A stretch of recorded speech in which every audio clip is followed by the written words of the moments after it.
for those that are wanting to leverage their podcast as a way to not only make a positive impact, but also to use it as a way to generate leads, to make more sales, to attract clients and customers? What are some steps that people need to take to turn their podcast listeners into leads or to clients or customers? Well, I think the first thing was not making the mistake that I did when I started. So my podcast is now called Podcast Profits Unleashed Podcast, which guess what my website is? Podcastprofitsunleashed.com.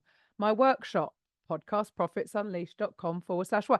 Everything is in alignment. We want to come up with a clever name. Well, if you want to use it to drive business, and if you have a core offer, well, what is your core offer called? To the listener, it's crystal clear what it is you do so that it's all on brand. Everything is now on brand. Nobody could be confused as to what it is I do. That's the first thing, I think, is simplify. Don't try to be clever because you're not a celeb, right? If you've got a massive, massive following, maybe you can do all these fancy things. But if you're starting out and you want to use it to drive business and sales into your business, everything needs to be in alignment. Then it's about creating the right kind of content that's going to attract or even create your ideal client. As we said earlier, that you don't know what you don't know. So if you're creating the right content for each podcast episode, and it is very well thought out and there is a flow to it, it's not just giving info, because we think, well, okay, I thought that I needed to just give information, but information tells, stories sell.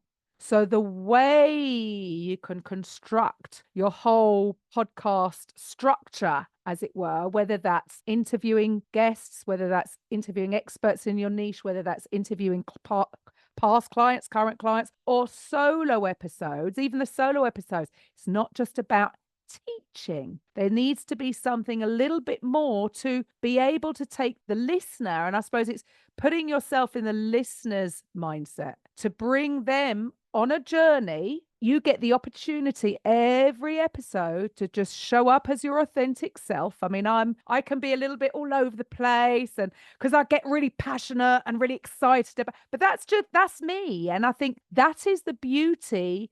You're not trying to be somebody else. You get to show up as you in your way, speak from the heart. It's not scripted. Just because it's not scripted, it doesn't mean it's not planned. And find a way to bring the listeners on a journey, really. And if you can clearly demonstrate how you help the listener achieve a specific result, because that's what you're doing with your core offer. If you're a coach, you need to articulate how you help XYZ person, whoever your target audience is, achieve XYZ result. What is the transformation that you offer, not the things that you do? Nobody wants to know the details. And if you can articulate that clearly in each podcast episode, it's almost an opportunity to sell without selling.